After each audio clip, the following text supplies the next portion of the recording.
10th math chapter 10 है जिसका नाम है वृत्त। ठीक है, तो वृत्त होता क्या है भाई, सामने देखिए, ये है वृत्त, ये वृत्त है। ठीक है, अगर इसमें एक ऐसी रेखा खींचूं मैं, ये वृत्त में टच कर रही है, नहीं कर रही, तो अप्रतिच्छेदी रेखा बोलेंगे इसको।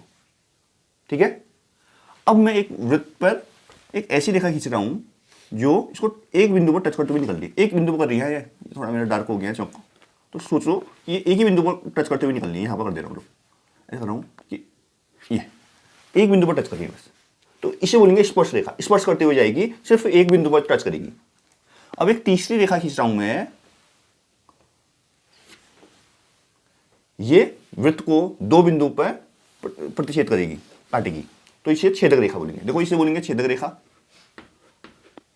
छेदक रेखा मतलब छेद करते हुए जा रही है, इसे बोलेंगे स्पर्श रेखा।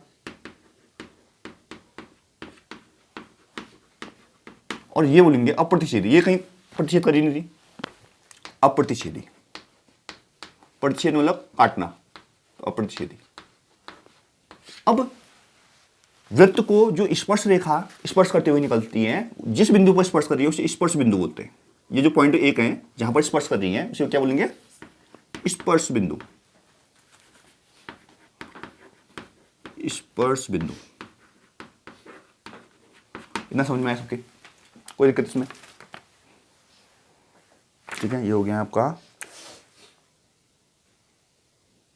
पॉइंट बोल रहे हैं किसी वृत्त की स्पर्श रेखा वह रेखा है जो वृत्त को केवल एक बिंदु पर प्रतिच्छेद करती है। देखिए यहां पर, किसी वृत्त की स्पर्श रेखा वह रेखा है जो वृत्त को सिर्फ एक बिंदु पर प्रतिच्छेद करती है, एक बिंदु पर, एक बिंदु पर प्रतिच्छेद कर रही है।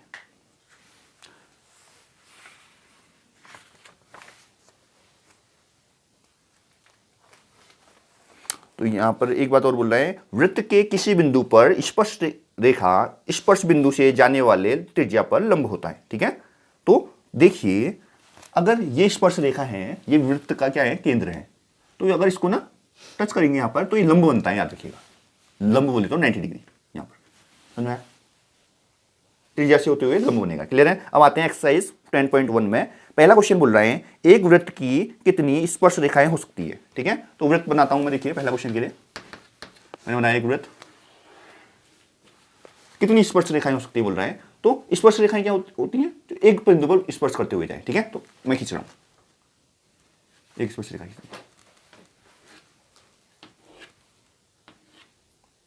एक बिंदु में स्पर्श कर रही है ना, देख रहे हो तुम, मतलब ये तो मैं ऐसे बना रहा हूं, मतलब इतनी सारी खींच सकते हो तुम कि गिन नहीं सकते हो, तो अनंत हो जाएंगी। कितनी हो जाएंगी? आंसर हो क्या होगा, अनंत स्पर्श रेखाएं खींच सकते हो आप। कोई दिक्कत? खींच रही है ना, देखो प्रैक्टिकली समझना है ना, याद करोगे तो क्वेश्चन में एक वर्ड चेंज कर देगा, तुम गलत कर आओगे।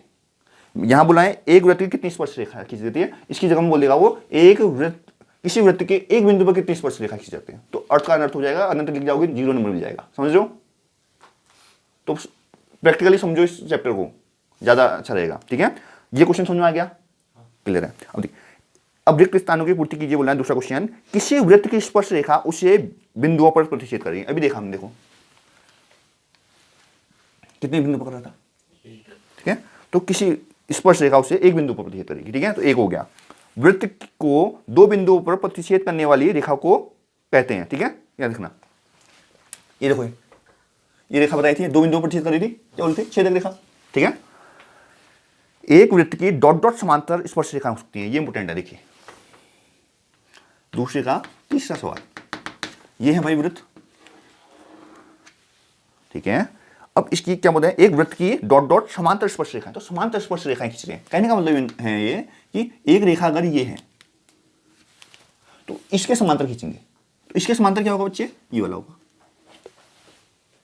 तो दो ही हो रही है, इसके अलावा नहीं हो सकती। इसके अलावा आप तुम बोलोगे भाई ये ऐसे खींचो दादी, ऐसे खींचो, तो स्पर्श रेखाएं नहीं है, छेदक रेखाएं आ रही हैं। इसके बाहर खींचेंगे तो ये स्पर्श रेखाएं नहीं है, ये कौन सी, अप्रतिच्छेदी रेखाएं हो जाएंगी, तो सिर्फ दो होंगी। अब तुम बोलोगे तुमने ऐसा तो कर दिया, ऐसा नहीं कर सकते हो क्या, ऐसा क्यों नहीं कर देते, ऐसा कर दो। तो बच्चे इस रेखा के रिस्पेक्ट में तो दो ही खींच रही हैं, और ऐसा कर दो डायग्राम, तो इसके रिस्पेक्ट में तो भी दो ही आ रही है, हर किसी के दो ही आएंगे, तो दो आंसर है। समझ में आया? अब वृत्त तथा उसके स्पर्श रेखा के उभयनिष्ठ बिंदु को क्या कहते हैं? ठीक है, देखो वृत्त है, स्पर्श रेखा है कि इस बिंदु को स्पर्श बिंदु बोलेंगे, कोई दिक्कत? ये भी क्वेश्चन क्लियर हो गया है। अब तीसरा क्वेश्चन में आते हैं। 5 सेंटीमीटर त्रिज्या वाले एक वृत्त के बिंदु P पर स्पर्श रेखाएं PQ केंद्र O से जाने वाले एक रेखा से बिंदु Q पर इस प्रकार मिलती हैं कि OQ 12 सेंटीमीटर, PQ की लंबाई है। ठीक है, तो देखो, तो 5 सेंटीमीटर त्रिज्या दे रखी है आपको। ठीक है, तो आप डायग्राम बनाना चाहते हो डायग्राम बना सकते हो, या बिना डायग्राम के भी हो जाएगा। मैं तुमको समझा देता हूँ कैसे होगा। तो ये मान लेते हैं ये एक 5 सेंटीमीटर त्रिज्या का वृत्त है, ये पॉइंट मान लेते हैं, ये इसकी ये त्रिज्या मान लेते हैं जो कि 5 सेंटीमीटर है। एक वृत्त के बिंदु P पर, ये बिंदु P है, स्पर्श रेखा PQ स्पर्श रेखा PQ है। P यहाँ है तो यहाँ पर कोई बिंदु होगा, यहाँ पर Q होगा, कोई दिक्कत? PQ केंद्र O से जाने वाली रेखा से बिंदु Q पर इस प्रकार मिलता है कि OQ, ये यहाँ पर केंद्र में O है बोल रहे हैं और OQ को मिला बोल रहे हैं। ये 12 सेंटीमीटर, कितना? 12 सेंटीमीटर। PQ की लंबाई ज्ञात कीजिए, ये निकालना है आपने। देखो एक चीज समझना, अभी हमने एक रूल पढ़ा था कि यहां पर लंब होता है, स्पर्श यहां पर 90 डिग्री का एंगल बनता है। बच्चे यहां पर 90 कर देते हैं, गड़बड़ हो जाता है। ठीक है, याद रखना, त्रिज्या और स्पर्श रेखा लंबवत होती है, त्रिज्या और स्पर्श रेखा लंबवत होती है, समझ में आया? यहाँ पर 90 डिग्री, अब यहाँ पर 90 डिग्री बन गया तो अब पाइथागोरस थ्योरम याद आ गया आपको, कर्ण का वर्ग बराबर लंब का वर्ग, है ना? ठीक है, तो लगा दीजिए भाई, पाइथागोरस प्रमेय से OQ का स्क्वायर इक्वल टू